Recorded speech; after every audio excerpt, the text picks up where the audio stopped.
교회사 설교가 시작이 됩니다. 뭐 사람들이 이렇게 생각을 할 수도 있습니다. 아니 뭐 성경만 알면 되지, 뭐 성경만 잘 알면 되지 무슨 교회사, 뭐 조직 신학 이렇게 뭐 신학이 무슨 평신도가 필요한가? 그건 뭐 신학생들이나 하지. 뭐 이렇게 생각을 하실 수도 있습니다. 근데 절대로 그렇지 않은 것이 뭐 요즘 젊은 이들한테 성경 그러면 머릿속에 이미지가 어떤 게 떠오르겠습니까? 성경 그러면요 그 핸드폰 안에 있는 앱이 떠오릅니다. 우리처럼 이런 뭐 책이 떠오르는 게 아니라 휴대폰 안에 있는 바이블 앱 이게 먼저 떠오르겠죠. 하지만 이제 이 뭐 구약 성경은 더 오래되었겠지만 신약 성경 가장 오래된 신약 성경 사본은 바로 이 조각입니다. 아마 AD 125년경에 써진 걸로 추정이 되는데 요한복음 전체가 발견된 것도 아니고 요한복음 중에 아주 극히 일부분 18장 일부분이 발견된 사본이 우리가 갖고 있는 성경 사본 중에 가장 오래된 신약이에요. 그러니까 지금부터 그래도 뭐 125년이니까 뭐 거의 2000년 가까이 다 됐죠. 근데 문제는 이 간격이 너무 크다는 겁니다. 21세기 한국 문화에서 살고 있는 우리들과 정말 거리도 너무 멀고 시간도 2000년이나 떨어진 이 성경과는 이 벽이 너무나 커요. 벽이 너무나 커서 성경만 읽으면 과연 2000년 전에 쓰여진 그리고 한국에서 쓰여진 것도 아닌 중동 지방에서 쓰여진 이 성경을 성경만 읽어서 우리가 이해가 가능한가? 절대로 그렇지 않다는 것이죠. 그래서 이 벽을 넘어서 보기 위해서는 즉 2000년의 시간 간격 그리고 유대인의 문화뿐만 아니라 또한 우리는 그리스와 로마 문화까지 알아야 이 문서를 해독할 거 아닙니까? 그러고 보면 여기서 이 그림처럼 책을 밟고 올라가지 않고는 즉 교회사와 조직신학이라는 이 학문을 바탕으로 올라가지 않고서는 저 담 너머를 볼 수가 없는 겁니다. 자, 그래서 이 학문이라는 게 뭐냐? 그 교회사와 조직신학이라는 게 뭐냐면요. 지난 2000년간 사실 굉장히 많은 시행착오가 있었어요. 성경을 이렇게 해석해 봤더니 이게 하나님의 뜻이 아니었구나. 또 그럼 이 성경을 저렇게 한번 해석해 봤더니 이것도 하나님의 뜻이 아니구나. 굉장히 많은 시행착오를 거쳐서 2000년간 다듬어 온 것이 바로 조직신학이요 교회사인 거죠. 그래서 2000년간 정말 그 성경 해석에 수많은 시행착오를 겪으면서 그러면서 정립한 우리 신앙의 선배들의 경험담이 바로 조직신학이고 그게 바로 교회사인 거죠. 그래서 우리가 신앙 선배들이 범했던 같은 잘못을 반복하지 않기 위해서는 반드시 교회사를 알아야 되고 반드시 조직신학을 알아야 되는 거죠. 이 교회사와 조직신학이 탄탄했다면 이것이 아주 탄탄했다면 지난번에 우리 그 코로나가 왔을 때 우리 교회가 그런 큰 잘못을 범하지 않았을 거예요. 그래서 정말 우리가 이 교회사와 조직신학을 바로 알아야 된다. 근데 아까도 얘기했지만 이거 기도 많이 하면 성경 알 수 있는 거 아니냐? 무슨 학문이 필요하냐? 정말 뭐 하루 종일 기도하다 보면 성경 알 수 있는 거 아니냐? 그렇지 않습니다. 왜냐하면 지난 2000년간 정말 우리가 존경할 만한 수많은 신앙의 선배들이 이렇게 얘기하는 거예요. 바른 신학을 가지고 그냥 기도만 한다면 자칫 잘못된 신앙으로 가게 될 가능성이 굉장히 많았다는 건 우리는 교회사를 통해서 너무나 많이 경험해 본 거예요. 정말 바른 신학을 바탕으로 하지 않고 그냥 기도만 열심히 했다. 그럴 때는 정말 이상한 길로 가는 것을 우리 신앙 선배들이 너무나 많이 봐왔기 때문에 그래서는 안 된다. 그래서 교회사 알아야 되고 조직신학 알아야 된다. 이거를 이제 우리 신앙의 선배들이 한결같이 말하고 있는 거죠. 자, 그러면 이제 뭐 교회사 알아야 되고 조직신학 알아야 되는 거는 이제 알겠는데 그러면 이게 주일 설교로 교회사 하면 역사인데 이 역사를 설교 주제가 될 수 있겠느냐라고 묻는 분들도 물론 있습니다. 근데 당연히 될 수가 있죠. 왜냐하면 창세기가 뭡니까? 창세기는 이스라엘 역사죠. 열왕기서 뭡니까? 이스라엘 역사예요. 우리가 이스라엘 역사가 바로 성경이기 때문에 당연히 교회사도 설교의 주제가 될 수가 있는 것이죠. 자, 그래서 이제 교회사 설교를 이제 오늘부터 시작을 하게 되는데 그럼 타이틀을 뭘로 할까? 뭐 고민을 물론 많이 했습니다. 그 전에 제가 미리 발표한 제목은 꼬리에 꼬리를 무는 신학 공부라고 지난 말씀을 드렸죠. 이게 방송을 따라하는 게 아니라 제가 지금부터 정확히 20년 전 그러니까 2002년에 맨하탄에서 청년들 모아놓고 시작했던 공부가 꼬리에 꼬리를 무는 성경 공부였기 때문에 그래서 이제 그 방송보다 제가 먼저입니다. 그래서 꽃꽃신학을 이제 시작을 했는데 그래서 이제 여태까지 계속 그 광고를 하기에도 꼬리에 꼬리를 무는 교회사를 시작을 하겠습니다. 여러 번 광고를 드렸는데 지난주에 굉장히 고민에 빠졌습니다. 어떤 고민에 빠졌냐면 이것처럼 이제 줌으로 할 때는 큰 문제가 없었는데 이제 유튜브에 공개를 하게 되면 사람들이 이제 검색을 하지 않습니까? 검색을 꼬리에 꼬리를 무는 이렇게 이제 검색을 하는데 그럼 검색을 하면 뭐가 나오겠느냐? 뭐가 나오는? 제가 검색을 해보니까 완전히 방송만 나오는 거예요. 뭐 꼬리에 꼬리를 무는 뭐죠? 뭐 그날 이야기인가 뭐 하는 이 방송만 쫙 나와서 이거 타이틀을 꼬리에 꼬리를 무는 교회사로 했다가는 이 검색도 잘 안 되겠다라는 이제 그런 이제 고민이 들었습니다. 그래서 제목을 바꾸기로 했습니다. 왜냐하면 이 역사는요 강자에 의해서 약자들이 도태되는 이야기입니다. 우리의 역사를 보면 다 그래. 왜냐하면 항상 역사는 승리한 자가 기록하잖아요. 패배한 자는 역사를 기록하지 않습니다. 그래서 역사는 승리한 자가 강자가 기록한 기록한 것이 역사고 강자의 관점에서 늘 기록이 되어 왔어요. 사실 저도 제가 먼저 20년 전에 꼬리에 꼬리를 무는 시작을 했지만 저는 약자예요. 이 거대 방송국이라는 그 강자에 밀려나는 겁니다. 도태되는 거예요. 그래서 이거는 역사에서 반복되는 현실이죠. 강자에 의해서 기록이 되니까. 자, 그런데 일반 역사는 그렇지만 교회사는 다릅니다. 교회사의 역사는 하나님이 약자를 돌보시는 이야기예요. 일반 세상 교회 역사와 완전히 다르죠. 교회사는 하나님이 약자를 돌보시는 이야기입니다. 그래서 어쨌든 저는 이 제목 경쟁에서 꼬리에 꼬리를 무는이라는 제목 경쟁에서 밀려난 거예요. 자, 그래서 이제 하나님이 이제 약자를 어떻게 돌보시나를 이제 말씀을 드릴 텐데, 그래서 제목을 결국은 바꾸기로 했습니다. 뭐라고 바꾸기로 했냐면, 제가 이제 교회사를 좀 쉽게 말씀을 드리려고 좀 쉽기도 하고 일반 신학교에서 하는 강의 내용과는 전혀 다른 접근 방식으로 새로운 관점에서 좀 할 생각이기 때문에 알아듣기 쉽다는 입장에서 귀에 쏙쏙 교회사 이렇게 이제 이름을 지어봤습니다. 그래서 줄이면 귀속 교회사가 될 텐데 하여간 이제 뭐 귀에 교회사가 쏙쏙 잘 들릴 수 있도록 좀 제가 최대한 노력을 좀 해보겠습니다. 자, 뭐 대부분의 교회사 책에 보면 이런 얘기가 나옵니다. 로마 시대에 기독교가 급속도로 전파가 됐죠. 정말 어느 누가 봐도 이렇게 정말 저 변두리 이스라엘이라는 이 변두리에서 시작된 종교가 이렇게 로마 제국에 빨리 펴질 수가 있을까라고 놀라움을 살 정도로 로마 시대에 기독교는 아주 급속도로 전파가 됐습니다. 그럼 이 복음이 이토록 빠르게 전파가 가능한 그 이유가 뭐가 있는가? 뭐 대부분의 교회사 교과서에 보면 아주 이렇게 정답들이 나와 있습니다. 그 정답들은 뭐냐면 처음에 일치된 언어. 그렇죠. 각 나라마다 언어가 다 다르면 어떻게 이렇게 복음을 전하겠어요. 근데 마침 로마 시대에는 뭐 로마의 공식 언어는 라틴어였지만 그 당시에 헬라어로 얘기하면 웬만한 나라 가서는 다 얘기가 통하는 거예요. 그러니까 뭐 선교하러 갈 때 그 나라 언어를 배울 필요가 없어요. 그냥 헬라어로 가면 로마 안에서는 뭐 다 얘기가 되는 겁니다. 그러니까 언어가 일치가 되니까 아주 급속도로 복음이 전파될 수가 있었죠. 또 그 다음에 모든 길은 로마로. 로마에서 얼마나 길을 잘 닦아놨는지 그 닦아놓은 길로 가면서 복음이 굉장히 빠른 속도로 전파가 됐죠. 그 다음에 이제 팍스 로마나 로마 시대의 그 로마 제국 안에는 평화가 유지됐잖아요. 예를 들면 지금 뭐 우크라이나하고 소련이 전쟁하고 러시아가 전쟁하고 있는데 전쟁하고 있는 나라에 가서 복음 전하기 쉽지 않잖아요. 평화가 있어야 복음이 전해지죠. 그래서 팍스 로마나 이 로마 시대의 평화는 정말 복음을 전하는데 유리했습니다.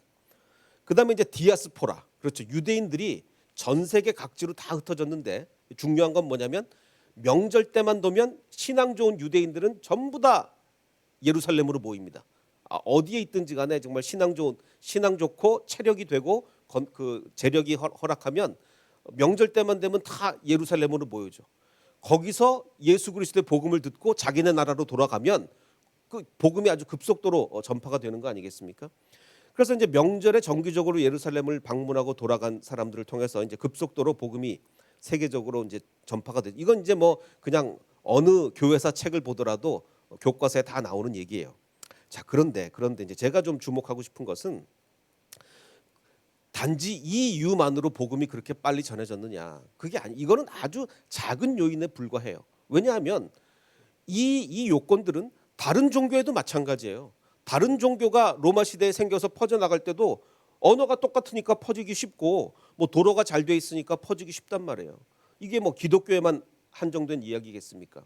다른 종교도 다 마찬가지죠.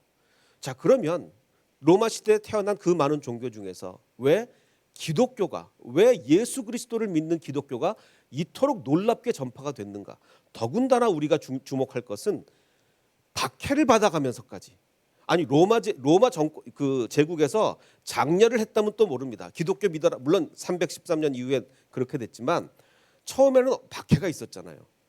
그럼 박해를 받아가면서까지, 정말 사자굴에 들어가면서까지 어떻게 이렇게 기독교가 이렇게 놀라운 급성장을 했느냐? 우리는 거기에 주목을 할 필요가 있는 거죠. 자, 이것을 우리가 알기 위해서는 그때 당시 사람들이 믿던 신이 어떤 신이었냐를 알아야 됩니다. 그리스 사람, 원래 이제 로마 제국이라는 이 로마는 그리스 문화를 다 받아들였잖아요. 로마는 보니까 자기네 문화는 형편없는 거예요. 근데 그리스 문화는 너무 문화가 좋은 거죠. 그래서 로마 사람들은 그리스 문화를 다 받아들였단 말이에요.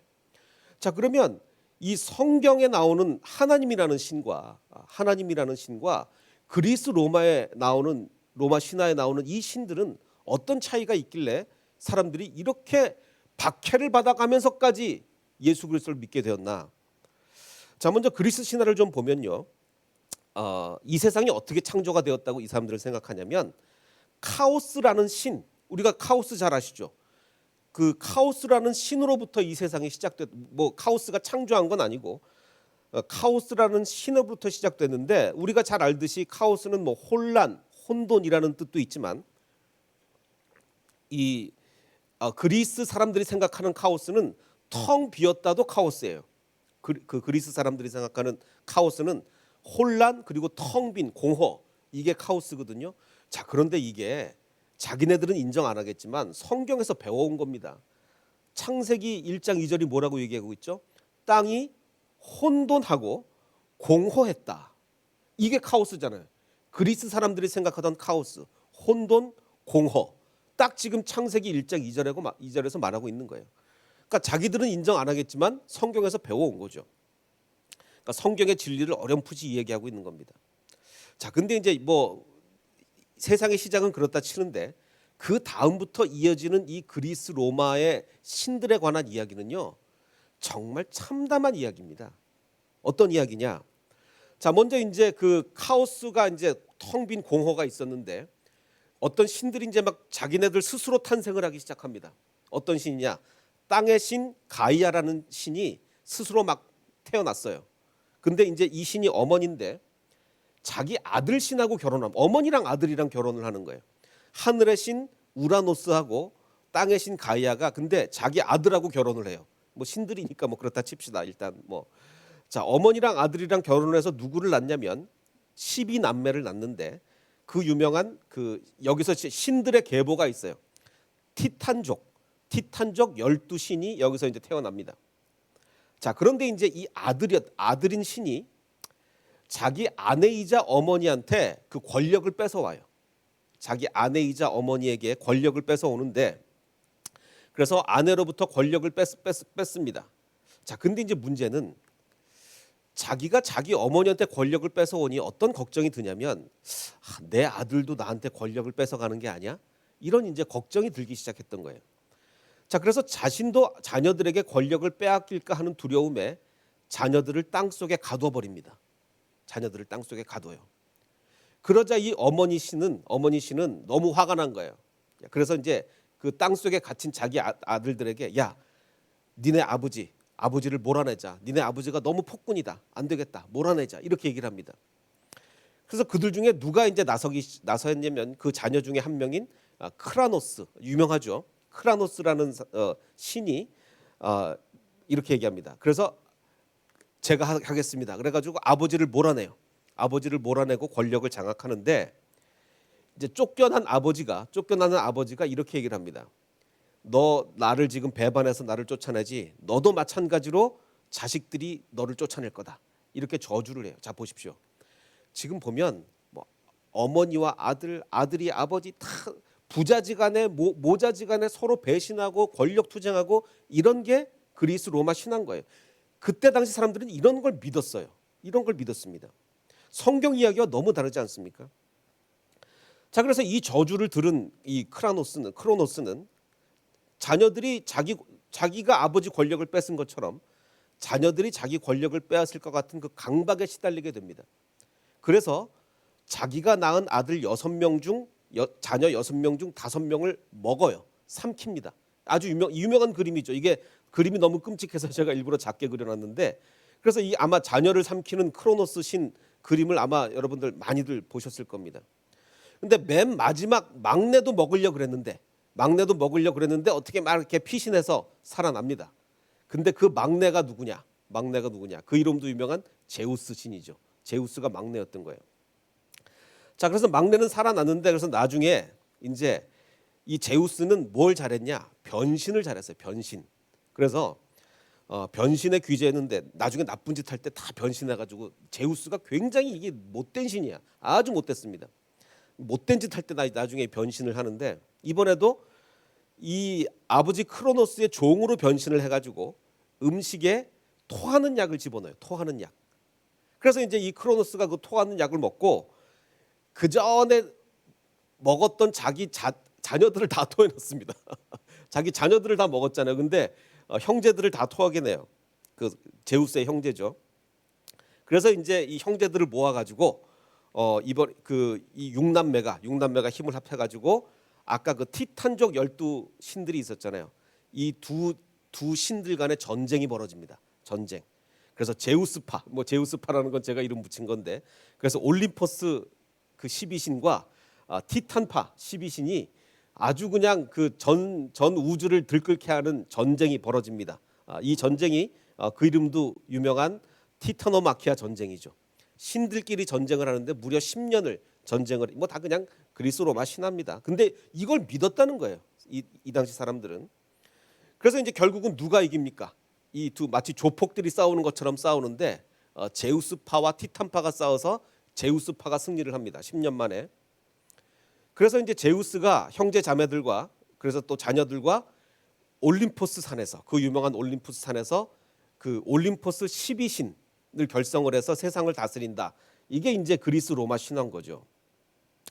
근데 이제 이 신화가 이제 그리스에서 시작이 돼서, 아까도 말씀드렸지 로마 사람들은 그리스 문명을 다 받아들였는데 로마로 오면서 이제 신들의 이름이 바뀝니다. 왜냐하면 헬라어에서 라틴어로 가면서 이름이 다 바뀌어야 되니까 그리스 신화를 받아들이면서 이름이 어떻게 바뀌냐면 그리스 헬라어에서 이제 로마의 라틴어 이름으로 바뀌는데, 아까 그 제우스 신이 라틴어로 오면서 주피터가 되죠.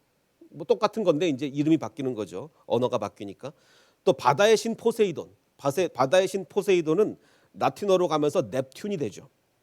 그리고 미의 여신, 아름다움의 여신이었던 아프로디테는 라틴어로 가면서 그 유명한 비너스가 되고, 그 술의 신인 디오니소스는 그 이름도 유명한 라틴어 그 바카스, 우리가 마시는 그 바카스 맞습니다.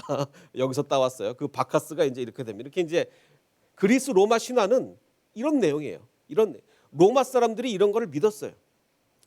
자, 그런데 이제 아까 말씀드렸듯이 이제 제우스라는 신이 이제 온 세상을 다스리게 돼 최고의 신, 여러 신 중에서 최고의 신이 됐는데, 그럼 우리가 섬기는 하나님처럼 정말 아까 우리 찬양했죠. 위대하신 주, 정말 놀라운 주, 정말 거룩하신 하나님, 정말 우리한테 정말 그 윤리를 가르치고 도덕을 뭐 성경에 윤리 도덕만 있는 건 아니지만 거룩함을 가르치는 그런 신이냐? 절대로 그렇지가 않아요. 정말 이 제우스가 얼마나 나쁜 짓을 저지르고 다니는지, 얼마나 나쁜 짓이냐면 설교 시간에 얘기할 수가 없어요. 이게 너무 좀 참담하고 이래가지고, 그러니까 말하자면 연쇄 성폭행범인 거예요. 제우스가. 아까 말씀드린 제우스는 변신의 귀재거든요. 변신을 잘해가지고 그 여자가 좋아하는 동물로도 변신했다가 뭐 여자가 섬기는 여자 신으로도 이래가지고 접근해가지고 정말 뭐 연쇄 성폭행을 저지르고 다니는 거예요.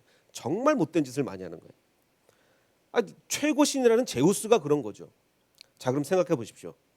이 그리스 로마의 신들은 이런 가르침을 줄 수가 있겠습니까? 간음하지 말라. 그리스 로마의 신들은요, 간음하지 말라는 가르침을 우리에게 줄 수가 없어요. 왜? 제우스가 뭐 연쇄 성폭행범이거든요. 제우스가. 그리고 내 부모를 공경하라라는 가르침을 줄 수 있습니까? 아버지 신하고 아들 신하고 맨날 권력 다툼하고 있는데 그런 가르침을 우리에게 줄 수가 있겠어요? 서로 사랑하라. 맨날 신들끼리 싸우고 이러고 있는데 서로 사랑하라가 가능하겠습니까? 그리스 로마 신들은 우리에게 이런 가르침을 줄 수가 없어요. 이런 명령을 할 수가 없죠. 자, 또 이런 올림푸스 12신 제외를 제외하고도 또 이 로마 제국 안에는 이 별의별 종교들이 다 있었어요. 워낙 다신교니까. 이 미트라교라고 있었는데 이 미트라교는 뭐냐면요. 소를 죽여서 피를 내면서 그 얼마 전에 우리나라도 그 소를 각을 떠 가지고 껍질 다 벗기고 이런 게 막 그 제사가 뭐 신문에 크게 났잖아요. 바로 다 여기서 나온 미트라교에서 나온 거예요. 이 미트라교를 그때 당시에 로마 군인들이 특히 많이 믿었어요. 그러니까 소를 죽이면서 완전히 각을 떠 가지고 그 제사 드리는 이런 종교들이 로마에는 굉장히 파다하게 퍼져 있었던 거죠. 자, 그래서 이 그리스와 로마 사람들이 믿던 종교는요. 신들이 너무 부도덕해요. 신들이 존경할 만한 가치가 요만큼도 없는 인간보다 더 악한 존재가 신이에요. 막 서로에게 음모를 꾸미고. 자, 그래서 이 그리스 로마의 신들은요. 어떤 인간에게 축복을 하고 또 어떤 인간들에게 벌을 주고 뭐 신들이 축복하고 벌 주고 그러지 않습니까? 윤리적으로 잘못된 사람한테 벌을 내릴 수가 없죠. 신들이 자기가 더 윤리적으로 타락했는데 어떻게 윤리적으로 타락했다고 인간을 벌을 주겠습니까?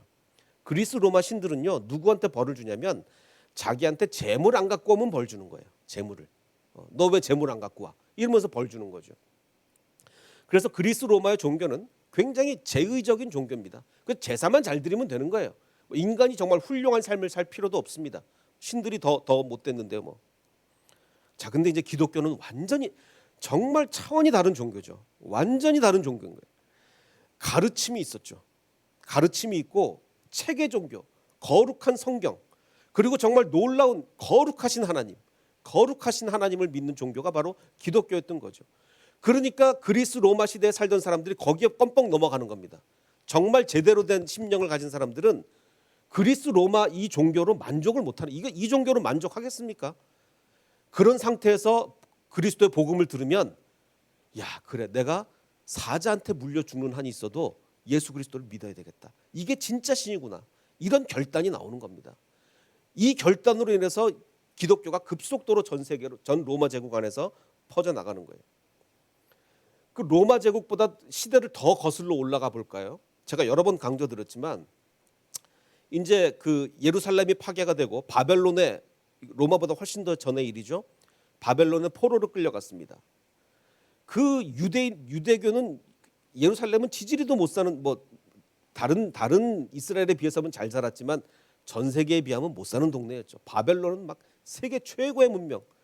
그럼 이 지지르도 촌동네고 이 가난한 유대 사람들이 세계 최고의 문명을 가진 바벨론에 갔는데, 그것도 포로로 끌려갔는데 신앙을 잃지 않았다는 게 이게 어떻게 상식적으로 가능한 일이겠습니까?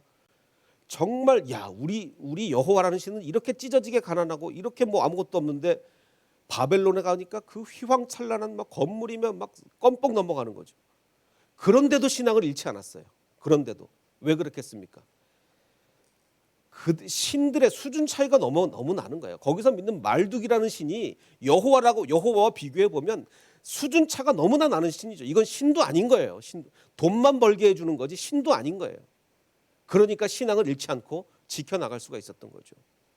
그래서 우리가 뭐 예수 믿으세요 할 때 이 예수가 그냥 뭐 다른 신보다 낫지 않아요? 이게 아닙니다. 아예 차원이 다른 신이에요. 아예 차원이 다른 신이에요. 자, 우리가 아마 이 영화를 보신 분은 뭐 계실지 모르. 저는 이 영화를 못 봤는데 내용이 그래서 뭔지는 모릅니다. 뭐 달마가 동쪽으로 간 까닭은, 혹시 이거 제목은 굉장히 유명한데 뭐 저도 영화를 안 봤기 때문에 불교 영화인데 뭐 내용이 뭔지는 제가 전혀 모릅니다. 자, 그런데 우리가 그 처음에 이제 그 예수님의 사도들이 복음을 전하러 갈 때 중국이나 인도 쪽으로 먼저 가지 않았죠. 물론 나중에는 갔지만 먼저 가지 않았습니다. 그 이유가 뭐겠습니까? 그 이유가 보면 이게 예수님 당시에 그 AD 1세기의 불교 지도예요. 불교가 인도와 중국을 거쳐 이렇게 강력한 세력을 불교가 가지고 있었습니다. 자, 이게 왜 중요하냐면 제가 방금 말씀드린 그리스 로마의 신들의 수준과 물론 불교에는 뭐 신들이 있는 건 아니죠. 불교는 그냥 뭐 철학 비슷한 건데 그래도 불교는 고등 종교이기 때문에 굉장히 깊은 사고를 하는 종교가 불교입니다. 물론 하나님하고 어디 뭐 비교가 되겠습니까마는 그리스 로마 신화와 비교해 보면 불교는 훨씬 고등한 거예요. 훨씬 깊은 사고를 하고 훨씬 고등하죠. 자, 그래서 만약에 이 예수님의 제자들과 사도들이 복음을 전하는 방향을 처음에 인도와 중국 쪽으로 잡았다면 로마 제국에서 폭발적으로 그리스도가 성장한 것처럼 폭발적인 성장을 할 수 있었을까요? 저는 못했을 거라고 봅니다. 불교가 그렇게 만만한 존재가 아니거든요. 그렇게 만만하지가 않습니다. 근데 그리스 로마는 신들이 너무 형편없는 거예요. 이 하나님하고 대하니까 너무 형편없는 거죠. 그래서 저는 아마 하나님께서는 예수 그리스도의 이 복음의 초창기에 폭발적인 성장을 일으켜 주시기 위해서 이 인도와 중국 쪽이 아닌 터키와 유럽 쪽으로 방향을 잡지 않았는가 이런 생각을 하게 됩니다. 그래서 달마는 동쪽으로 갔고 복음은 일단 서쪽으로 가게 됩니다. 근데 물론 이제 여기서 우리가 뭐 가끔 쓰는 용어가 뭐 복음의 서진 뭐 이런 용어를 가끔 쓰기는 하는데 뭐 신학적으로 합당한 용어는 아니에요. 왜냐하면 일단 서쪽으로 갔지만 뭐 복음이 계속 서진했다고 말할 수는 없기 때문에 뭐 어쨌든 일단 서쪽으로 갔습니다. 그러니까 하나님이 그 불교와는 이제 나중에 우리가 불교와는 나중에 싸우는 거지 초창기에는 불교와 충돌하지 않았어요. 자, 그래서 방금 말씀드린 걸 정리를 하자면 복음이 처음부터 중국과 인도 쪽으로 갔다면 이 불교와의 경쟁 속에서 폭발적인 성장이 쉽지는 않았을 거예요. 그런데 터키와 유럽 쪽으로 방향을 전하게 하면서 정말 초기 기독교가 폭발적인 사자한테 물려가면서까지 정말 화형을 당하면서까지 박해를 당하면서까지 나는 그리스 로마 신 못 믿겠다. 난 정말 예수 그리스도를 믿겠다. 그래서 폭발적인 성장을 하게 되는 겁니다. 우리가 사도행전을 보면 그 빌립이라는 지도자가 있었죠. 그 에디오피아 내시를 만나게 됩니다. 사도행전 8장 26절에 보면 세번역 성경으로 보면 주님의 천사가 빌립에게 이렇게 얘기합니다. 남쪽으로 가라. 그래서 빌립이 남쪽으로 갔어요. 누구를 만났느냐? 에디오피아, 그 아프리카 에디오피아 맞습니다. 물론 이제 이때 당시에 에디오피아가 뭐 로마 제국은 아니었어요. 로마 제국은 아니었지만 에디오피아 사람 하나를 만났는데 그 사람이 누구냐? 그 에디오피아 여왕의 모든 재정을 관리하는 정말 요즘 말로 보면 그 뭐가 되죠? 그 재정부 장관, 뭐 재정부 장관 정도 되겠죠. 굉장히 높은 사람입니다. 자, 근데 이 사람이 예루살렘에 예배하러 왔대요. 하나님을 예배하러 왔어요. 자, 그럼 이 사람도 물론 이 에디오피아가 로마 제국은 아니었지만 이 사람도 분명히 그때 당시 에디오피아 사람들이 믿던 신과 유대인들이 저기 멀리서 그 디아스포라로 와서 전해준 이때 당시는 아직까지는 구약의 하나님이죠. 구약의 하나님을 보니 차원이 너무 달랐던 걸 느꼈겠죠. 아, 이게 여호와 하나님이라는 신은 우리가 믿는 신하고 이거 차원이 다르구나. 그래서 아마 분명히 그 하나님을 믿었을 거예요. 더군다나 이 내신은요 원래 구약의 율법상 성전 안에 들어갈 수도 없습니다. 이 사람이 그 멀리 요즘처럼 뭐 비행기를 타고 오겠습니까? 그 멀리 에디오피아에서 예배하러 왔는데 자기가 성전 안에 못 들어가는 거 알고 왔을 거예요. 내실에서. 그런데 성전 근처에만이라도 가기 위해서 온 거예요. 얼마나 놀라운 신앙입니까? 그럼에도 그는 불구하고 예루살렘까지 온 거죠. 자, 근데 이제 이 에디오피아 내시가 예루살렘에 왔다가 이제 돌아가는 길에 마차에 앉아서 이사야서를 읽고 있었어요. 이사야서를. 근데 이제 이해를 못 하는 거죠. 근데 이제 빌립이 딱 마침 가서 이제 지금 읽으시는 그 이사야서를 이해를 하십니까? 라고 물어보니까 당연히 난 잘 이해를 못 하겠다. 지금 여기 뭐라고 써 있냐면 양이 도살장으로 끌려가는 것과 같이 새끼 양이 털 깎는 사람 앞에 잠잠한 것과 같이 그는 여기서 말하는 이 사람 누굽니까? 예수 그리스도죠. 예수 그리스도가 우리의 죄를 위해서 희생하는 것. 정말 양이 도살장으로 끌려가는 것처럼 조용히 입을 열지 않고 오직 순종하며 우리 인간들을 위해서 희생하시는 거예요. 이거를 이사야서를 읽고 있었어요. 자, 그런데 아까도 말씀드렸듯이 뭐 그리스 로마 문화는 아니지만 그때 당시 사람들의 사고 방식으로 이게 이해가 되겠냐요.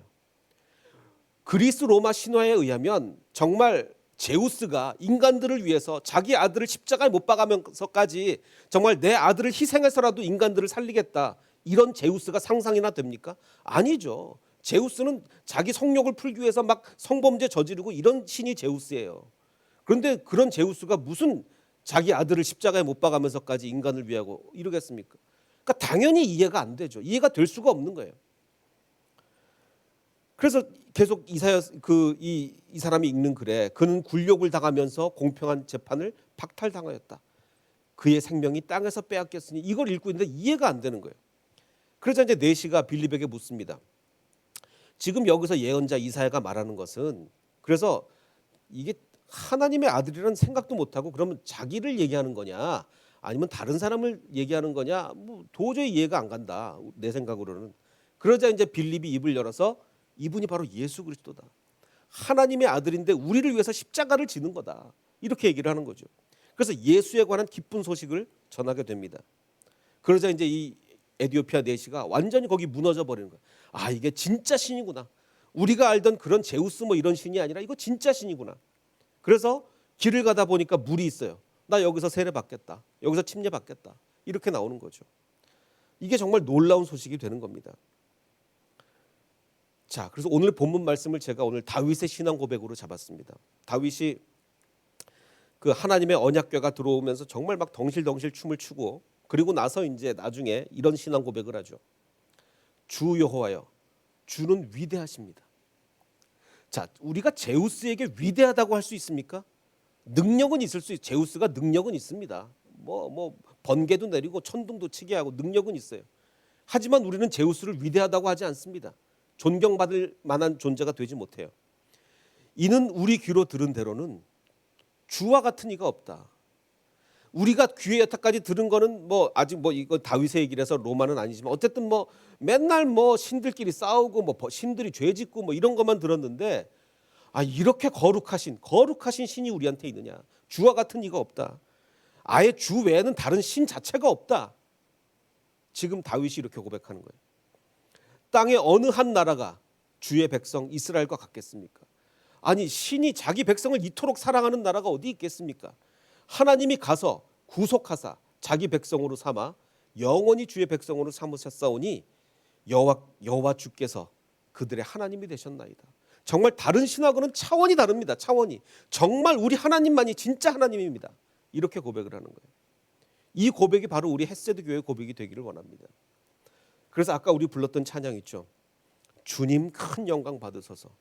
여태까지 우리가 이 찬양 부를 때 어떤 마음으로 부르셨는지 모르겠습니다. 그런데 우리가 그리스 로마 시대로 한번 돌아가 봅시다. 야, 내가 로마 시대의 사람이었다면 맨날 신에 대해서 듣는 얘기가 신들이 죄 짓는 이야기, 신들이 자기들끼리 싸우는 이야기 듣다가 우리를 위해서 목숨을 버리시는 하나님, 완전히 다른 거죠. 그러면 정말 내가 사자한테 살점이 뜯기는 한이 있어도 나는 예수 그리스도를 믿는 거예요. 주님 큰 영광 받으소서. 모든 영광과 존귀와 능력 주님 받으소서. 이 고백이 우리 모두의 고백이 되기를 주님의 이름으로 축원합니다.